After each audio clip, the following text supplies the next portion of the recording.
कथा क्रमांक 34. स्त्रीचे स्थान काय? ज्या क्षणी भारतीय स्त्रियांना मतदानाचा अधिकार मिळाला तो क्षण म्हणजे समानतेचं आणि स्वातंत्र्याचं प्रतीक बनलं. पण वास्तव जगात मात्र स्त्रियांना समाजात विशेष स्थान नाही असंच दिसतं. म्हणूनच हुंडाबळी, नववधूंना जाळणे, स्त्रीगर्भाची हत्या आणि इतर अशा स्वरूपाचे गुन्हे समाजात घडत असताना दिसतात. यत्र नार्यस्तु पूजन्ते रमन्ते तत्र देवताः असं आपल्या जुन्या धर्मग्रंथात सांगण्यात येतं. पण खऱ्याखुऱ्या आयुष्यात तसं नसतं. काही दिवसांपूर्वी मी एका चर्चासत्राला गेले होते. त्याचा केंद्रविषय होता स्त्रियांच्या समस्या. चर्चासत्रात झालेल्या भाषणातून एक फार चांगली माहिती पुढे आली.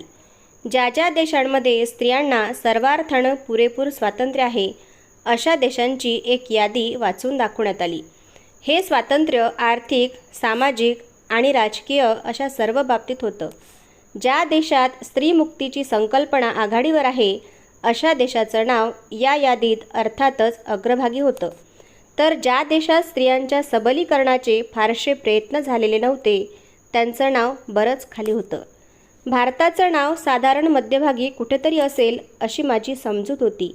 पण प्रत्यक्षात मात्र भारताचं नाव या यादीत शेवटून दुसरं होतं. ते पाहून मला आश्चर्याचा जोरदार धक्का बसला आणि दुःखही झालं. या यादीत अग्रभागाने कोणत्या देशांची नावे झळकत आहेत हे मी उत्सुकतेने पाहू लागले. मला वाटलं इंग्लंड नाहीतर अमेरिकेचं नाव पहिलं असणार, पण प्रत्यक्षात तसं नव्हतं. पहिल्या 3 क्रमांकाचे देश होते स्वीडन, नॉर्वे आणि डेन्मार्क. हे स्कॅन्डिनेव्हियन देश. त्या चर्चासत्राला उपस्थित असलेल्या आम्हा सर्वांनाच आश्चर्याचा धक्का बसला.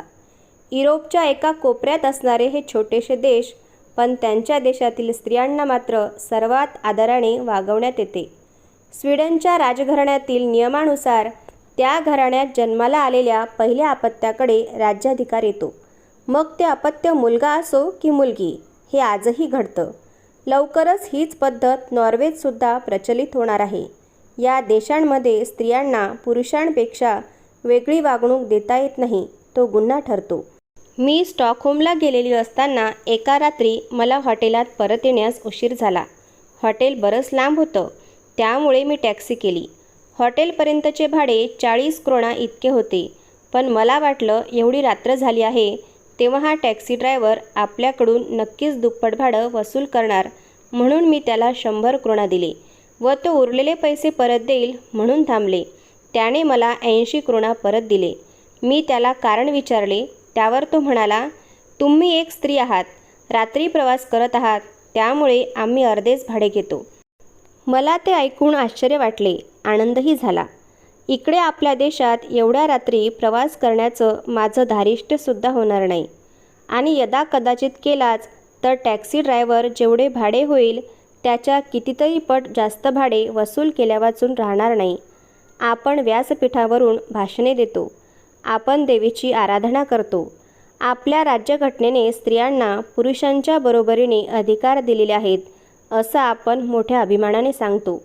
शंकराचं जे अर्धनारी नटेश्वर हे रूप आहे त्यातूनही हेच प्रतीत होतं की शंकरानं स्त्री पुरुष समानतेचा स्वीकार केलेला आहे. आपले जुने धर्मग्रंथ आणि आपल्या इतिहासात स्त्रियांचे गुणवर्णन केलेले असते. पण खरोखर आपल्या देशात स्त्रियांना सुरक्षित वाटते का?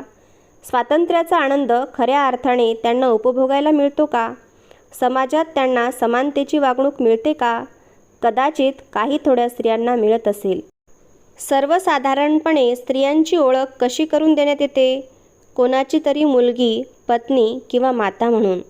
बरेचदा भारतीय स्त्रियांना वैयक्तिक बाबतीतसुद्धा मत देण्याचा अधिकार नसतो. त्यांनी केलेल्या कामाचं त्यांना मोल मिळत नाही. त्यांनी केलेल्या कामाचं कोणालाही कौतुक वाटत नाही.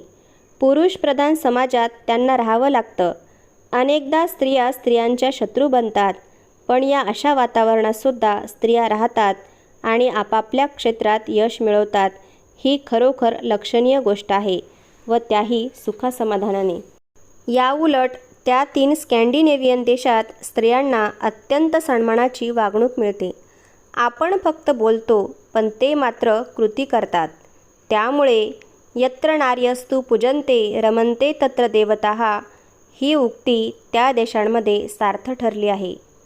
धन्यवाद. पुढील भाग पुढच्या व्हिडिओमध्ये.